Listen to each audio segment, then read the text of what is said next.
क्या आपके जीवन में इस सिलेक्शन से ज़्यादा इम्पोर्टेंट, महत्वपूर्ण कोई और चीज़ है इस समय? यदि जितना इम्पोर्टेंट आपके लिए इस समय साँस लेना है, आप समझो बात को। यदि अभी मेरी साँस बंद हो जाए, इस कमरे में ऑक्सीजन ना आए, मुझे कैसा महसूस होगा? घुटन महसूस होगी। जब आप पढ़ाई नहीं कर पाते हो, जिस वक़्त आप पढ़ाई नहीं कर रहे हो और कुछ और कर रहे हो, क्या आपको वो घुटन महसूस हो रही है? अगर आपको वो घुटन महसूस हो रही है, मतलब आप सही दिशा में जा रहे हो।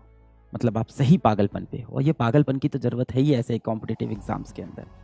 देखो, मैंने आपको कभी नहीं कहा था कि आप इस कॉम्पिटिटिव एग्ज़ाम को चुनो, ये फ़ैसला आपका है। या तो आप इस जंग में कूदते नहीं, अब इस जंग में कूद गए हैं तो लड़ना पड़ेगा। अब यहाँ से आप ये बात नहीं कर सकते कि ऐसा करना ठीक होगा, ऐसा करना गलत होगा। आप जंग में कूद गए हैं, पूरे दिल जान लगा के आपको लड़ाई करना पड़ेगा। मैंने देखा है 90% समय जो बच्चे होते हैं वो मेहनती होते हैं, वो सही दिल के होते हैं, सही दिमाग के होते हैं। देखो, इस दुनिया में जो भी बच्चा कलम उठा चुका है, बैच ज्वाइन कर चुका है, कंपटीशन में आने का फैसला ले चुका है, वो हर बच्चा यही चाहता है कि मैं सफल हो जाऊं। तो इंटेंट में किसी की कमी नहीं है, हर इंसान का इंटेंट है मुझे निकालना है।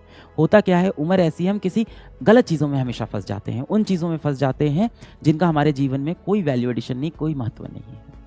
मिसाल के तौर पे जिस सोशल मीडिया पे, जिस इंस्टाग्राम पे आप इतना समय व्यतीत कर रहे हो, आपके जीवन में उसका बहुत महत्व है। क्या इंस्टाग्राम के जीवन में आपका उतना महत्व है?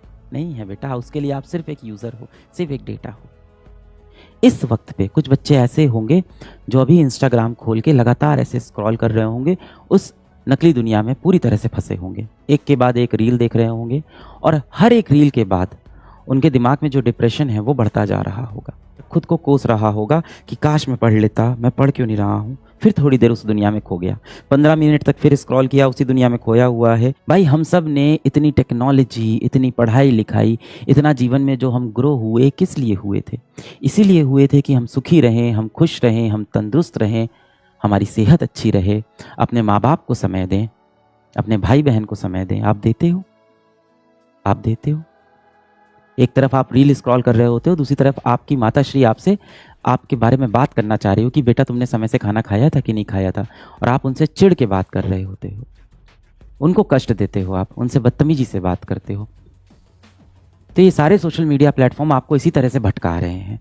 सब समझने के बाद भी आपने अपने जीवन का कंट्रोल इन सोशल मीडिया वालों के हाथ में दे दिया है, और इसमें आप इतना फंसे रहते हो कि आपके पिताजी ऑफिस से घर लौट के आते हैं और आपसे 2 शब्द बात करना चाहते हैं, आप उनको भी समय नहीं देते हो। आप उनको क्या बहाना देते हो कि मैं पढ़ रहा हूँ, और कमरा बंद करके आप क्या पढ़ाई करते हो मोबाइल में, आपको भी पता है, मुझे भी पता है। किस काम की ये पढ़ाई लिखाई मेरे और आपके? मैं अपने लिए भी बोलता हूँ, किस काम की ये पढ़ाई लिखाई, किस काम का ये एम, एम्बिशन, डॉक्टर बनना, इंजीनियर बनना, ये सब किस काम का है यदि हम अपने माता पिता को सुख ना दे पाएँ, खुशी ना दे पाएँ, 2 पल बैठ के उनसे चैन से बात ना कर पाएँ। अगर ये चीज़ आप पढ़ाई के लिए कर रहे हो तब तो मैं समझ में आता है, तब तो चलो वो चीज़ सही भी है, जस्टिफाइड है बेटा वो। अगर आप कहते हो मम्मी मैं पढ़ाई कर रहा हूँ, अभी मैं बात नहीं कर पाऊंगा, मैं समझता हूँ। तो जो आप बोल रहे हो ना, रिवीजन करने का समय नहीं मिल रहा, समय आपके पास बेटा बहुत है। हम में से कोई भी इतना बिजी नहीं है कि अपने जीवन के सबसे महत्वपूर्ण चीज़ के लिए समय ना निकाल पाए। बहुत कड़वी बात अगर आपसे बोलूँ, आज जीवन में आपकी खुद की कोई औकात नहीं है। आज आपकी जीवन में खुद की कोई औकात नहीं है बेटा। जिस मोबाइल पे बैठ के आप ये चैटिंग में चीज़ें लिख रहे हो ना, जिस मोबाइल से आप इस टाइम चैट में लिख रहे हो कि सर मैं कैसे प्रिया को भूल जाऊं, वो मोबाइल भी आपको आपके माँ बाप ने दिलाया है, उसमें वो 250 रुपये का डेटा रिचार्ज भी आपके माँ बाप ने कराया है। इस समय जिस कुर्सी पे आप बैठे हो वो भी खरीद के उन्होंने दी है। इस समय हाथ में जो आप रोटी खा के ये चैट लिख रहे हो, वो रोटी आपकी माँ ने आपको किचन के अंदर पसीने में सन के बना के दी है। भाई,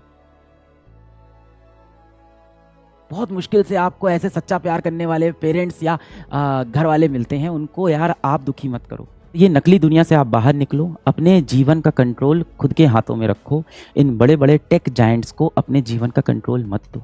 आप देखिए, आपको लगता है कि आप उन्हें इस्तेमाल कर रहे हो, हाँ, आपको लगता है ना कि ये फेसबुक, व्हाट्सएप, इंस्टाग्राम आप इस्तेमाल करते हो, बिल्कुल गलत। इंस्टाग्राम, फेसबुक, व्हाट्सएप, यूट्यूब आपको इस्तेमाल करता है अपने फ़ायदे के लिए। आप उनके लिए एक यूज़र हो, आप उनके लिए एक कस्टमर हो, और आप उनके जाल में फंस जाते हो। ये ड्रॉप ईयर है, आपके लिए सबसे महत्वपूर्ण चीज़ है कि पूरे दिल से, पूरी शिद्दत से तैयारी करना, और बाधाएं जितनी भी आ रही हैं इन सब बाधाओं पे ध्यान ना देना। ये जितने भी डिस्ट्रैक्शन आपके पास टहल रहे हैं इन पे ध्यान ना देना। आप बस एक चीज़ अपने दिमाग में बैठा लो, क्या? कि आप सोशल मीडिया का इस्तेमाल नहीं करते, ये आपका इस्तेमाल करता है। अच्छा लगेगा आपको कि कोई आपका इस्तेमाल करके चला गया? नहीं लगेगा ना। करने दोगे आप किसी को खुद का इस्तेमाल? नहीं करने दोगे ना। तो ऐसे ही आपको अंदर से कठोर बनना है। और जब भी अगली बार अपने मन में ऐसे बहुत ही तीव्र इच्छा आए ना, बहुत ही ज़्यादा आपको रील की इच्छा आती है कि देखना ही पड़ेगा, तो आप खुद से बस एक सवाल पूछना कि क्या मैं खुद को दूसरे को इस्तेमाल करने दूंगा? नहीं करने दूंगा ना बेटा, तो फिर नहीं करना है।